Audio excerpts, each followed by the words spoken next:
Okay guys, I've got a couple more examples here. We're going to start with this one, 4x cubed minus 11x squared minus 3x. So again, we're going to start with our first three steps. Simplify, rearrange, or remove a greatest common factor.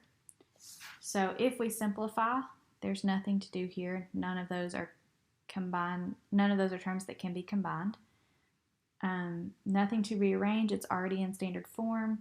But we do have a greatest common factor. And so if you look at this, 4, 11, and 3 don't have a greatest common factor as far as number goes. But we do have a variable that's present in all three terms, and that variable is x. And we're going to take the smallest exponent of x, which happens to just be 1, and that's the variable term that we're going to use as our greatest common factor. So remember that if I take the x out, okay, what I'm left with is each term divided by x. So 4x cubed divided by x leaves us with 4x squared. Okay, remember that quotient rule, that when you have exponents and you're dividing them, we really subtract the exponents. So 3 minus 1 is 2. Then we're going to have negative 11x squared divided by x, which is negative 11x. And then we're going to have negative 3x divided by x, which is just negative 3. Okay, so what we're left with is x multiplied by 4x squared minus 11x minus 3. So we have done our first three steps, and we're going to move down to trinomial. We're going to check the factor test to see if it can be factored. If not, it's prime. If yes, then we do our backwards FOIL. Okay. So we're going to check our factor test here. We have b squared minus 4ac. So our b value, remember a here is equal to 4. B is equal to negative 11. That's this term right here. And c is equal to negative 3, which is this term out here. So we're going to do b squared. So negative 11 squared minus 4 multiplied by a, which is 4, multiplied by c, which is negative 3. And so again, we're going to plug that into our calculator. All right. So we have negative 11 squared minus 4 multiplied by 4 multiplied by negative 3.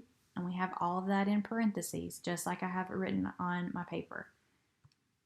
Plug it in and you get 169. Now, you may not be sure if 169 is a square or not, so take the second square button, the square root button here, plug in 169. Oops, I'm sorry, I plugged in the wrong one. We're going to plug in 169, and you'll find out that yes, it is a square. It is 13 squared. Okay, so we can factor this. So that's where we're going to start looking through our steps. So first step, we are going to look for two factors whose product is equal to a times c, and the sum is equal to b. All right, so a times c here is 4 times negative 3, which is negative 12. And then our b value is negative 11. Okay, so we need two numbers that multiply to equal negative 12 and add to equal negative 11. So I can multiply negative 1 times 12. I can multiply negative 3 times 4, and I can multiply negative 2 times 6. All of those will give me negative 12. Negative 1 times 12 is negative 12. Negative 3 times 4 is negative 12. Negative 2 times 6 is negative 12. But when I add them together, okay, if I add them, negative 1 plus 12 is 11. Negative 3 plus 4 is 1. And negative 2 plus 6 is 4. So none of those give me a value of negative 1. So I'm going to have to try some other factors. So I could do 1 and negative 12, 3 and negative 4, and 2 and negative 6. So if I multiply 1 times negative 12, I still get negative 12. If I multiply 3 times negative 4, I get negative 12. And if I multiply 2 times negative 6, I get negative 12. If I add them, 1 plus negative 12 is negative 11. 3 plus negative 4 is negative 1. And 2 plus negative 6 is negative 4. So I'm looking for the one that equals negative 11. So these are the two terms that I'm going to use, 1 and negative 12. Those are the two factors. Okay, so that's step 1. So step 2 here is to expand it into 4 terms and then group the terms. So we'll take this original problem up here. Remember, x is still a factor, so we leave them out here. We haven't forgotten about them. And then we're going to take this 4x squared. Okay, that's the first term.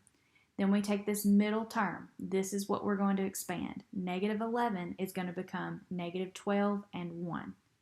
Because if I add those two together, I still get negative 11. I just want to expand it into 2 separate terms. So I'm going to do negative 12x plus 1x. And then I keep writing out that final term. Okay, so I've taken this from a 3 term to a 4 term. But it's the same thing. If I combine those two middle terms, I would still have originally what I started with. Okay, that's my expanding. Now I need to group this. I'm going to take the first 2 terms and make a group, and take the last 2 terms and make a group. So x is still out here. I haven't forgotten about him. Then I'm going to take 4x squared minus 12x, and I'm going to take x minus 3. Okay, so first 2 terms, second 2 terms. All right, that moves us to step 3, which is to remove any greatest common factors. Okay, so x is already a greatest common factor. He's still here. Then we look here. What is the greatest common factor? 4x squared and negative 12x. Okay, it's going to be 4x. And to get what's left, I divide. So 4x squared divided by 4x is just x. Negative 12x divided by 4x is negative 3. Then over here, I have x minus 3. Well, there's no greatest common factor. If there is no greatest common factor, we know that it's already 1. So I'm just going to pull that 1 out and leave this term as it is. So here's what I'm left with. Okay, x, and then 4x times x minus 3, and 1 times x plus 3. So now we separate what we have left into the factors. So x is still a factor. We still have him.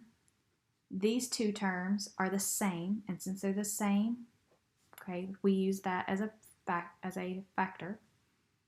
And then what we have left over is this 4x and this positive 1. And so we bring those down as well. So our final factors are x, x minus 3, and 4x plus 1. Our powers are 1. We're probably done, but we do need to prove it. Okay, so to prove it, we have x times x minus 3 times 4x plus 1. I'm going to start this time by multiplying these 2 together. So x times x is x squared, and x times negative 3 is negative 3x. Okay, I still have to take this and multiply it by what's left, the 4x plus 1. So I do x squared times 4x is 4x cubed. Those are my first 2 terms. Then I'm going to do the outer 2 terms. So x squared times 1 is x squared. Then I'm going to do these inner 2 terms. Negative 3x times 4x is negative 12x squared. And then the last 2 terms, negative 3x plus 1 is negative 3x. So final step is to combine our like terms. These 2 terms need to be combined. So I have 4x cubed, and I have a negative 3x. But these 2, when I combine them, x squared minus 12x is x squared minus 12x squared is negative 11x squared.